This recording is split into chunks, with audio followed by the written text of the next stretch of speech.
महिलाओं को लेकर नरेंद्र मोदी सरकार की राय साफ है और मंशा भी। तभी तो सरकार लगातार देश के विकास के लिए महिलाओं के विकास में भी लगी है।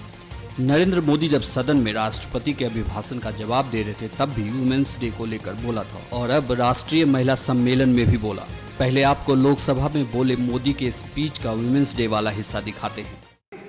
मेरा एक सुझाव है, आपने 5 और 6 के तो एक अच्छा कार्यक्रम की रचना की है।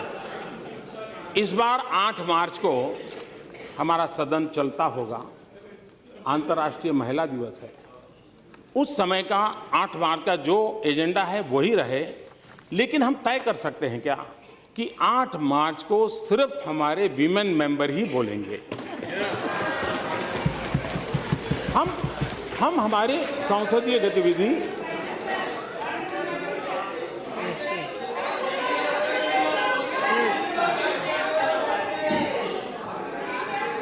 उसी प्रकार से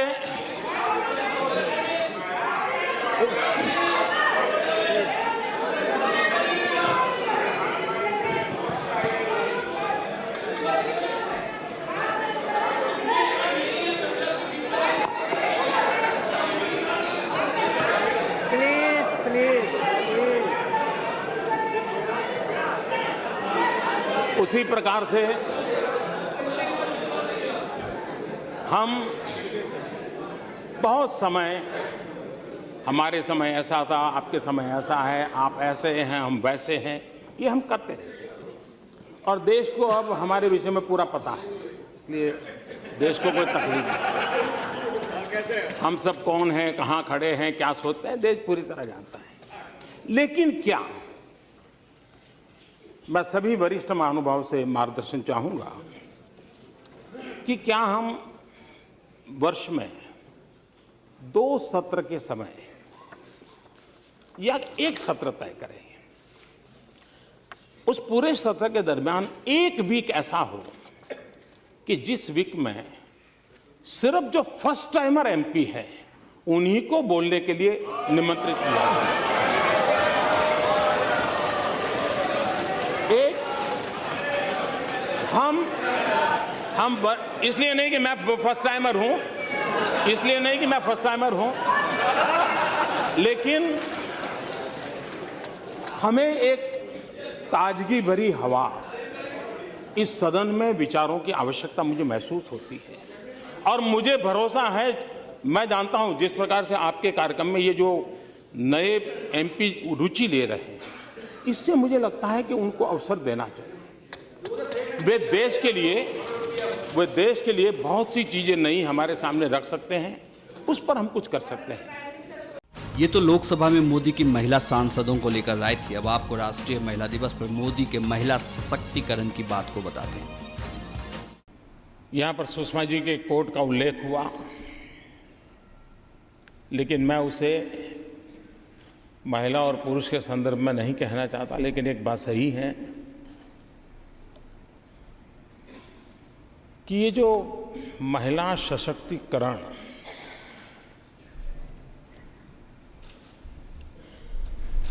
ये मनोवैज्ञानिक अवस्था को बदलने की आवश्यकता मुझे लगती है। सशक्तिकरण उनका होता है जिनका सशक्त नहीं है, लेकिन जो इन सशक्त है उनका सशक्तिकरण कौन करेगा? और ये बात मेरे गले नहीं उतरती कि पुरुष होते कौन है जो सशक्त करेंगे।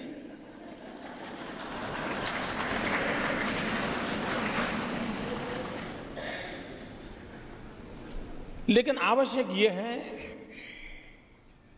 कि हम स्वयं को पहचानें। हम अपनी शक्तियों को तब तक नहीं पहचानते हैं जब तक हमें चुनौतियों से जूझने का अवसर नहीं आता है। जितने भी प्रकार के समाज जीवन के सर्वे होते हैं उसमें एक बात आती है, अगर पत्नी का स्वर्गवास हो गया और पुरुष अकेला परिवार चलाता है तो न लंबा समय परिवार चला सकता है, न लंबे समय वो जीवित रह सकता है। और अगर पुरुष नहीं रहा और महिला को परिवार चलाने की जिम्मेवारी आ गई, तो सारे सर्वे कहते हैं कि वह लंबे अरसे तक जीवित भी रहती हैं और परिवार का लालन पालन उत्तम तरीके से करके दिखाती है। ये उस बात का सबूत है कि इनहेरेंट जो सामर्थ्य और शक्ति ईश्वर प्रदत्त आप लोगों को है, महिलाओं को है, जिसको पहचानना स्वयं में बहुत आवश्यक है। आजकल मैनेजमेंट की दुनिया में एक शब्द बड़ा प्रचलित है, मल्टी स्टार एक्टिविटी। ये मल्टी टास्क एक्टिविटी दुनिया के कई देशों में जो व्यक्तित्व का ग्रोथ हुआ है वो एक सिंगल टनल एक्टिविटी का होता है। अगर उसमें वो चलता रहा तो आगे बढ़ता जाता है, बहुत कुछ कंट्रीब्यूट करता है। लेकिन उस टनल में कहीं रुकावट आ गई या कहीं और रास्ते पे जाने की नौबत आई तो नहीं कर पाता है। अगर डेली उसको लिफ्ट से जाने की आदत है, 10वीं मंजिल पे बैठा है और अचानक बिजली चली जाए तो स्टेयरकेस से कैसे नीचे उतरना उसको घंटा लग जाता है, क्या करूं। ऐसे लोग होते हैं। मल्टी टास्क एक्टिविटी आज मैनेजरियल वर्ल्ड में एक मल्टी टास्क एक्टिविटी में इनसे बढ़कर कोई नहीं हो सकता। वो एफएम पर गाने भी सुनती हो, विशिष्ट शक्ति के रूप में माना जाता है। लेकिन हमारे देश में महिलाओं की ओर देखिए, करती हो और पकाती भी होगी, बच्चे को भी सूचना देती होगी।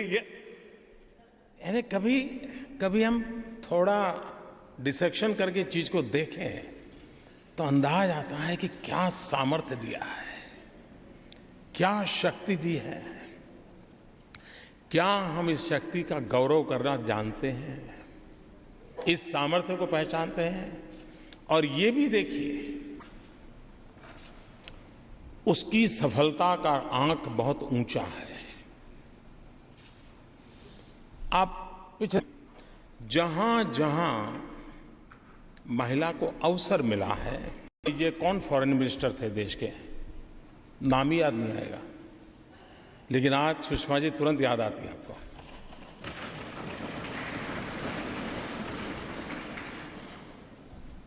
सामर्थ्य हम अनुभव करते हैं। हमारे पार्लियामेंट में कई स्पीकर आए, लेकिन जितने महिला स्पीकर आए हर एक को ध्यान रहा होगा कि मीरा कुमार थे, सुमित्रा जी है। आजकल राज्यों में भी बहुत बड़ी मात्रा में महिला स्पीकर रोल कर रही हैं। जहां जहां उनको अवसर मिला, अगर मैं नहीं जानता हूं किसी ने सर्वे किया है कि नहीं किया है, लेकिन अगर सर्वे करें तो शायद पुरुषों को मिले हुए अवसर, उनका सक्सेस रेशियो एंड महिलाओं को मिला अवसर, उनका सक्सेस रेशियो, मैं विश्वास से कहता हूं महिलाओं का ऊपर गया होगा। इसका मतलब यह है कि सामर्थ्य है।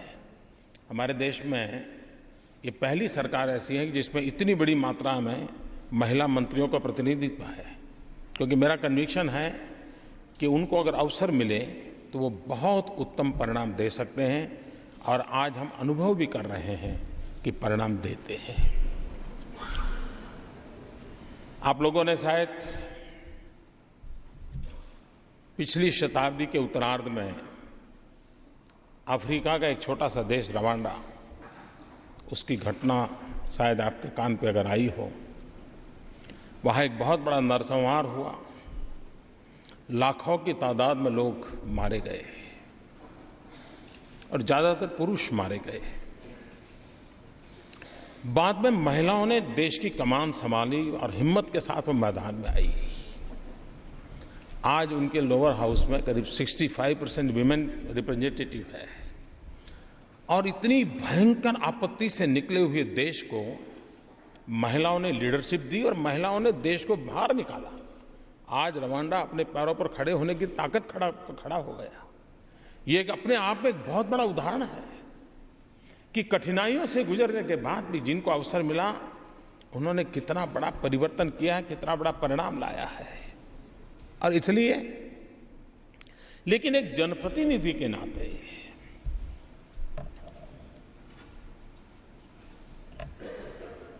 हम सशक्त हो कि हम राष्ट्र को सशक्त बनाने में कोई एक्स्ट्रा भूमिका अदा कर सकते हैं क्या? राष्ट्र को सशक्त बनाने में बजट काम नहीं आता है। राष्ट्र को सशक्त बनाने में रोड, रास्ते, पोर्ट, एयरपोर्ट, बिल्डिंग, भवन, इमारतें ये काम नहीं आती है। राष्ट्र को सशक्त बनाता है राष्ट्र का जन राष्ट्र को सशक्त बनाता है। राष्ट्र को सशक्त बनाता है राष्ट्र का नागरिक। और नागरिक को अगर कोई सशक्त बनाता है, उसको अगर सामर्थ्यवान बनाता है, उसको अगर चरित्रवान बनाता है तो मां बनाती है। उससे बड़ा राष्ट्र का निर्माण और कोई नहीं कर सकता। उससे बड़ा राष्ट्र का निर्माण, राष्ट्र का सशक्तिकरण कोई नहीं कर सकता, जो सदियों से माताएं बहनें करती आई है। पीढ़ियों तक उत्तम रत्नों को देकर के समाज जीवन का सशक्तिकरण का सबसे मूलभूत काम आप ही के तो द्वारा हुआ है। लेकिन जो हुआ है उसका अगर गर्व नहीं होगा, हम ही एक इंफीरियरिटी कॉम्प्लेक्स में रहेंगे, हम ही सोचेंगे कि नहीं उन लोगों का ज्यादा अच्छा है, तब तो मैं नहीं मानता हूं कि ये आगे बढ़ने का जो आपका इरादा है उसको पार करने में कोई मददरूप होगा। हम स्वयं ही इतने सामर्थ्यवान हैं इसका एहसास करें। और ये मेरे कहने के कारण है नहीं, आप हैं। कभी कभार नारी के दो रूप, घर में अगर चूल्हे पे खाना पका रही हैं, चपाती बना रही हैं और चपाती बनाते बनाते शायद उसमें से थोड़ी भाप निकल गई, स्टीम निकल आई और उसकी उंगली जल गई, तो ऐसे भूख, लेकिन वो उसका फिर ध्यान खाने में नहीं रहता, पकाने में नहीं रहता है। वो पतिदेव के आने का इंतजार करती है। 3 बार खिड़की में जाके देखेगी कहीं आए तो नहीं।